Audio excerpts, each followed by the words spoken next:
Now live, breaking news from KCTV 5 News. That breaking news is bound to shake up Washington in 2020. After decades in Congress, Kansas Senator Pat Roberts has decided to call it a career. The 82-year-old says he will not run for another term. Our Caroline Sweeney joins us live from our newsroom now with a closer look at why he chose to make this announcement today. And I guess, Caroline, the biggest question is, was this a surprise to anyone?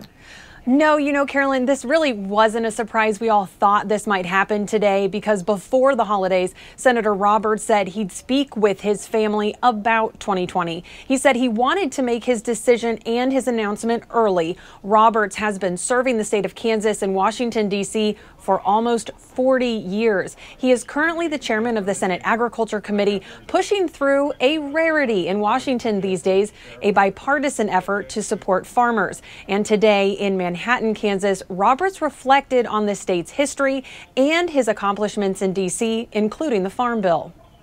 I have had the honor and privilege of representing Kansas for 16 years in the House, 22 years so far in the Senate.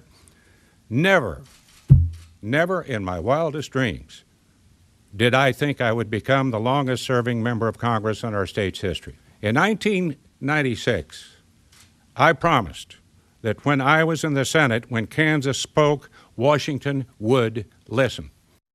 Now today, Roberts said he is going to finish out this current term.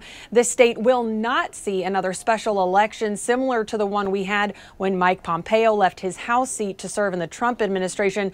But believe it or not, 2020 is not as far away as we might think. And there's already been talk about who would run for Roberts' open Senate seat. Now, don't be surprised if you hear some familiar names here, like Representative Roger Marshall. Secretary of State Chris Kobach may show some interest. Even outgoing Governor Jeff Collier could round out some of the notable Republicans to throw their hat in the ring. Now, for the Democrats, we already know that former U.S. Attorney Barry Grissom has expressed some interest. And earlier today, former Democratic gubernatorial candidate Josh Schwati congratulated Roberts.